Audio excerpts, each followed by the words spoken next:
Hi అండి, welcome to my channel. ఇప్పుడు నేను వినిపించబోయే కథ చంద్రవర్ణునకు బ్రహ్మ రాక్షసి కనిపించటం. భట్టి విక్రమార్క కథల్లోనిది కథ. ఆ రావి చెట్టుపై కొంతకాలం నుండి ఒక బ్రహ్మరాక్షసి నివసిస్తూ ఉండేది. ఆ రాక్షసికి సకల విద్యలు నేర్చిన దిట్ట. ఆ రాక్షసి బ్రహ్మలోకంను కోరి తపస్సు చేస్తూ ఉండేది. అతడు ప్రతిరోజు తపస్సు చెట్టు నుండి కిందకు దిగి చెరువు దగ్గరికి పోయి అనుష్ఠానములు తీర్చుకొని రోజులాగే ఆ రోజు కూడా రాక్షసి చెట్టు దిగి అక్కడ గాఢ నిద్రలో ఉన్న చంద్రవర్ణుణ్ణి చూసి జాలి పడింది. దగ్గరికి వెళ్ళి అతడిని లేపింది. ఎవరు నీవు? ఇక్కడికి ఎందుకు వచ్చావు? నీ నివాస స్థలం ఏది? ఏమాత్రం దాచకుండా నిజం చెప్పు అని అడిగింది. చంద్రవర్ణుడు నిద్రలేచి కళ్ళును లుంకుంటూ తన ఎదురుగుండా ఉన్న బ్రహ్మరాక్షసిని చూసి భయస్థుడై నమస్కరించి, అయ్యా, నేను బ్రాహ్మణుడును. నా పేరు చంద్రవర్ణుడు. నా నివాస స్థలము నందీపురము. నాకు తెలియని విద్యలు నేర్చుకోవడం కోసం సద్గురువుల కోసం వెతుకుతూ ఇటువైపు వచ్చాను. ఈ చెరువు నీరు తాగి దాహబాధ తీర్చుకొని ఈ చెట్టు నీడలో నిద్రపోయాను.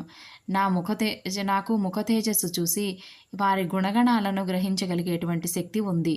మీ ముఖ తేజస్సు చూస్తే సకల విద్యలు తెలిసిన వారిలాగా నాకు అవగతం అవుతుంది.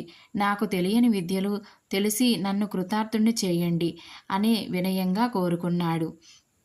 చంద్రవర్ణుడి మాట విని బ్రహ్మరాక్షసుడు, మీ మనోసంకల్పాన్ని తెలుసుకొని చాలా సంతోషిస్తున్నాను.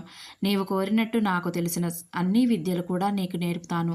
కానీ నీవు ఏమాత్రం కూడా అశ్రద్ధ చూపకూడదు. నా సమయాన్ని వృధా చేయకూడదు. విద్యలను సత్వరమే అభ్యాసం చేస్తే విద్యలను నేర్చుకుంటావు అని పలకగా చంద్రవర్ణుడు, గురుదేవా, మీరు చెప్పినట్లే చేస్తాను. శ్రద్ధగా విద్యని అభ్యసిస్తాను. విద్యార్జనలో ఎన్ని కష్టాలు ఎదురైనా కూడా సంతోషంగా భరిస్తాను అని చెప్పాడు.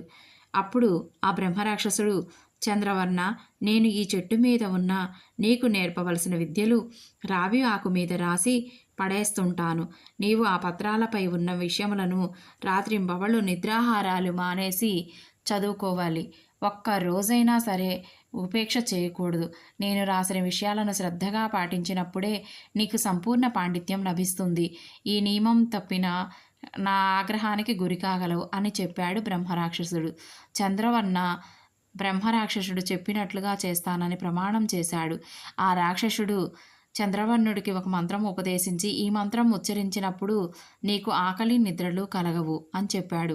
చంద్రవర్ణుడు భక్తి శ్రద్ధలతో ఆ బ్రహ్మరాక్షసుడికి చెప్పినట్లుగా చేస్తూ 6 మాసాలు సకల విద్యలు చక్కగా నేర్పించుకున్నాడు. బ్రహ్మరాక్షసుడు ఇచ్చిన మంత్ర ప్రభావం వల్ల 6 నెలలు ఆకలి నిద్ర బాధలు పొందకుండా ఉన్నాడు. ఇంతలో ఆ బ్రహ్మరాక్షసుడి తపస్సు పూర్తయింది. అతడికి కలిగిన శాపం తీరింది. అంతేనా, అతడు ఒక దివ్యమైన తేజస్సుతో ప్రకాశించసాగాడు. చంద్రవర్ణుడు ఆ దివ్యరూపం చూసి చాలా ఆశ్చర్యపడిపోయాడు. అతడిని చూసి దివ్యరూపుడైన బ్రహ్మరాక్షసుడు, చంద్రవర్ణ, నేను ఒక శాపం కారణంగా ఇక్కడ బ్రహ్మరాక్షసుడినై పుట్టాను. బ్రహ్మ కోసం తపస్సు చేశాను. శాప విముక్తుడయ్యాను. కొంతసేపట్లో నేను బ్రహ్మలోకానికి వెళ్తాను అని చెప్పాడు. బ్రహ్మరథం వచ్చి అతని ముందే ఆగింది. బ్రహ్మరాక్షసుడు రథం ఎక్కి, చంద్రవర్ణ, నీవు సకల విద్యా పారంగతుడు అయివావు. నీవు నేర్చుకోవాల్సిన విద్యలు ఇంకా ఏమీ లేవు. కాబట్టి నీవు తక్షణమే నీ దేశానికి వెళ్ళిపో. రూపలావణ్యాలు గల కన్యని వివాహమాడి పుత్ర పౌత్రాభివృద్ధి కలిగి సుఖంగా బ్రతుకు అని ఆశీర్వదించాడు.